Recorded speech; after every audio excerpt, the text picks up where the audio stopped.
பாரதிய ஜனதா கட்சியின் சென்னை கிழக்கு மாவட்ட மகளிர் அணி தலைவியாக இருப்பவர் முனைவர் தங்கசோபனா.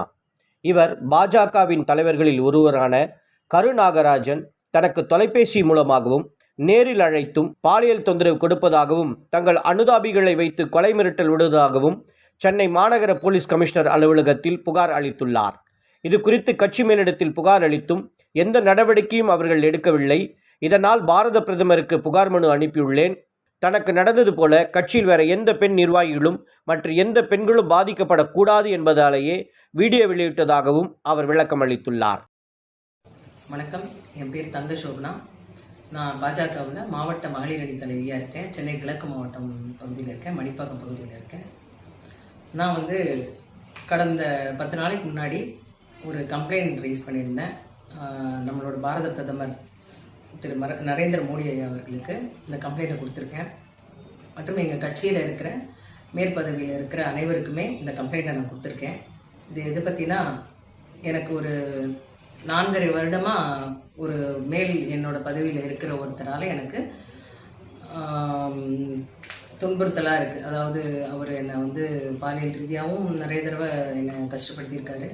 அதுபோக அவர் என்னை தொந்தரவு பண்ணதை நான் கம்ப்ளைண்ட் கொடுத்ததுக்கு எனக்கு லாஸ்ட்டாக கிடைக்க வேண்டிய பதவியில் கூட அவரே பேர் எடுத்துட்டு என்கிட்ட அதை திமிரா உன்னால் ஒரு மயிரும் பிடுங்க முடியாதுன்ற மாதிரி ஒரு வார்த்தையை சொல்லிட்டாரு. ஸோ அவரால் நிறைய நான் அவர் மேலே கம்ப்ளைண்ட் கொடுத்துருக்கேன்றதுனால காழ்ப்புணர்ச்சியில் என்னை எந்த பதவியிலையும் நான் இருக்கக்கூடாதுன்ற மாதிரி சில விஷயங்கள் பண்ணார். ஆனாலும் நான் கட்சியில் நான் நிறைய பணிகள் கரெக்டாக செஞ்சுருக்கேன் அப்படின்றதுனால மாவட்ட தலைவரும் அவரோட சார்ந்தவங்களும் என்னை கூப்பிட்டு பதவி கொடுத்தாங்க. மாவட்ட தலைவியாக இந்த இடத்துல நிற்கிறேன்.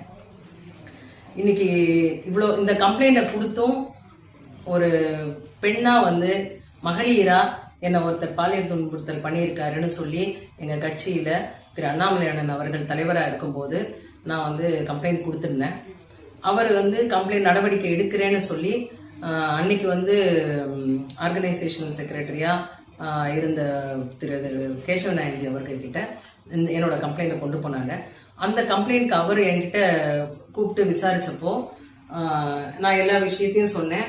அவர்கிட்டையும் கேட்டேன், என் மேலே சந்தேகம் இருக்குன்னா நான் உங்களுக்கு இன்னும் நான் என்ன நிரூபிக்கணும்னு கேட்டப்போ, இல்லைம்மா அவர் ஒத்துக்கிட்டாரு. கருநாகராஜன் அவர் தான் செஞ்சதா ஒத்துக்கிட்டாரு. இது வெளியே யாருக்கும் தெரிய வேண்டாம். ஆனால் அவர் மேலே கண்டிப்பாக நடவடிக்கை எடுப்போம். ஏன்னா கட்சி மேலே இருக்கிற மரியாதை போயிடும், மகளிருக்கு இந்த மாதிரி ஒரு இதுன்னு. அதனால நீ ஒன்றும் கவலைப்படாதம்மா, அவர் மேலே கண்டிப்பாக இந்த எலெக்ஷன் தாண்டினப்புறம் ஒரு பார்லிமெண்ட் எலெக்ஷன் வந்தது. அந்த பார்லிமெண்ட் எலெக்ஷனுக்கு முடிஞ்சதுக்கப்புறம் கண்டிப்பாக அவர் மேலே நடவடிக்கை எடுப்போம் அப்படின்னு சொல்லி ஒரு நம்பிக்கை கொடுத்தாரு. நானும் வெயிட் பண்ணிட்டு இருந்தேன். ஆனால் அதே கேஷவ நாயஞ்சியை அதுக்கப்புறம் என்னைய பார்க்கும்போது நிராகரிக்கிறதும் ஒரு மாதிரி என்னை ஒரு ரொம்ப அசிங்கப்படுத்துகிற மாதிரியான செயல்கள்லாம் பேச்சுகள்லாம் பேசுவார். வெளியே போமா, இங்கே சும்மா எதுக்கு இங்கே நின்றுட்டு இருக்கேன்ட்டு நான் எப்போ அவர்கிட்ட ஏதாவது இவரை பற்றி சொல்ல போனால் இவர் எனக்கு கொடுக்குற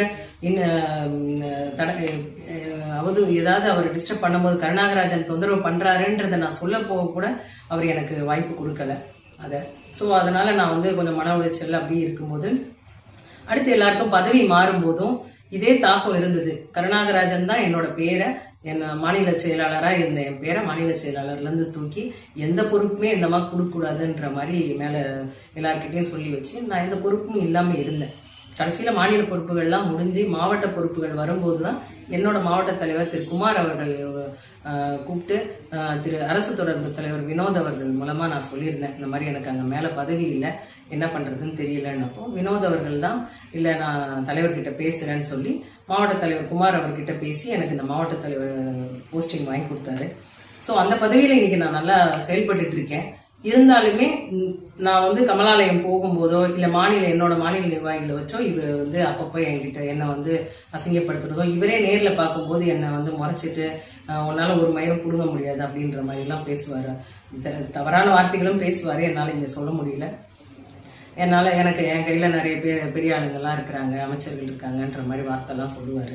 அவர் எப்பவுமே எல்லார்கிட்டையும் அதை யூஸ் பண்ணுவார். அது அவரோட இயல்பு தான். ஸோ அது எனக்கு தினந்தோறும் இந்த மன உளைச்சல்லையே இருக்கேன் நான். ஏன்னா அவரு கூடயே பயணிக்கிறோம், சென்னையிலேயே இருக்கிறோம். அவர் தான் சென்னை கோட்டத்தை பார்த்துக்கிறாரு. அவர் கூடயே தினந்தோறும் பயணிக்கும் போது எங்களுக்கு இன்னும் மன உளைச்சலுக்கு ஆளாகி இந்த கட்சியில இருக்கணுமா வேணாமான்ற மாதிரி மனசு கொண்டு போயிடுது. ஆனா எங்களுக்கு வந்து ஒரு அரசியல் ஒரு குறிக்கோளோட நாங்க இங்க வந்துடுறோம். மகளிரா சாதிக்கணும், நாங்க குடும்பத்துக்கு பதில் சொல்லணும். நாங்க இத்தனை 10 வருஷம் காலமா நான் இங்க இருக்கேன், நான் என்ன சாதிச்சேன்றது என் குடும்பத்துக்கு நான் பதில் சொல்லணும். ஸோ ஒருத்தருக்கு நான் வந்து இணைஞ்சு போகல, தவறான ஒரு விஷயத்துக்கு இணைஞ்சு போகலன்றதுக்காக என்னோட எதிர்காலம் பாதிக்குதுன்னு வர்றப்போ என்னோட அரசியலும் இதுல பாதிக்குது. ஸோ நான் இது என்ன பண்றதுன்னு யோசிச்சுட்டு இருக்கும்போது தான் சரி நம்ம இதுக்கு மேல கொண்டு போவோம், நம்ம கீழ்மட்டத்துல கொண்டு போறதுனாலதான் யாரும் இதை பாத்துக்கலன்னு சொல்லி நான் பிரதமருக்கு நான் அனுப்புனேன். முறையா எல்லா தலைவர்களுக்கும் எங்களோட மூத்த தலைவர்கள், என்னோட முன்னிலை தலைவர்கள் எல்லாருக்குமே நான் இந்த முறையா எல்லாருக்குமே நான் இந்த லெட்டர் அனுப்பியிருக்கேன். மாநில தலைவருக்கும் இதை அனுப்பியிருக்கேன், தமிழக மாநில தலைவருக்கு. ஸோ அவரும் நடவடிக்கை எடுக்கிறதா சொல்லி இருக்கிறாரு. ஆனா இன்னைக்கு என்னன்னு பாத்தீங்கன்னா, நேத்து நடந்த ஒரு நிகழ்ச்சியில திருமதி வானதி ஸ்ரீனிவாசன் அக்கா கலந்துட்டு இருக்காங்க மயிலாப்பூர்ல. 63 நாயன்மார்கள் நிகழ்ச்சி அது. அந்த நிகழ்ச்சியில பாத்தீங்கன்னா இவர் கருநாகராஜன் வானதி அக்கா பக்கத்திலேயே நிற்கிறாரு. எனக்கு அது ரொம்ப வருத்தத்தை தந்தது. ஏன்னா தேசிய மகளிர் அணி தலைவர் அவங்க, எங்களுக்கு எல்லா பிரச்சனைகளும் அவங்கதான் இங்க முன்னிறுத்தணும். ஏற்கனவே அண்ணாமலை அண்ணன் கிட்ட லெட்டர் கொடுக்கும் போதும் அவங்க தான் எனக்கு ஹெல்ப் பண்ணி அப்பாயின்மெண்ட் வாங்கி கொடுத்து அண்ணாமலை அண்ணன் கிட்ட நான் லெட்டர் கொடுத்தேன். அவங்களுக்கு எல்லாமே தெரியும். அவங்க இதை உண்மைத்தன்மையை அறிஞ்சுதான் மாநில தலைவர்கிட்டே இதை கொண்டு போனாங்க. ஆனா இன்னைக்கு என்ன விஷயம்னு தெரியல, இல்ல இவர் எல்லார்கிட்ட என்ன மாதிரியான இது அணுகுமுறையில இருக்கிறாருன்னு எனக்கு தெரியல. நேரடியா அக்காவே அவர் பக்கத்துல நிறுத்தி நிகழ்ச்சிகள் பண்றாங்க. இன்னைக்கு காலையில என்ன கேள்விப்பட்டேன்னா, 4ஆம் தேதி பிரதமர் வர்ற நிகழ்ச்சிக்கும் அவர் வந்து ஐடிசி சோலால அவர் இன்சார்ஜ்ல தான், கருநாகராஜன் இன்சார்ஜ்ல தான் வரவேற்பு நடக்க போறதா கேள்விப்பட்டேன். அப்போ ஆனா என்னோட ஃபேஸ்புக் கூட பாருங்க, நான் 10 நாளா கம்ப்ளைண்ட் கொடுத்துட்டு முடங்கி கிடக்கிறேன்.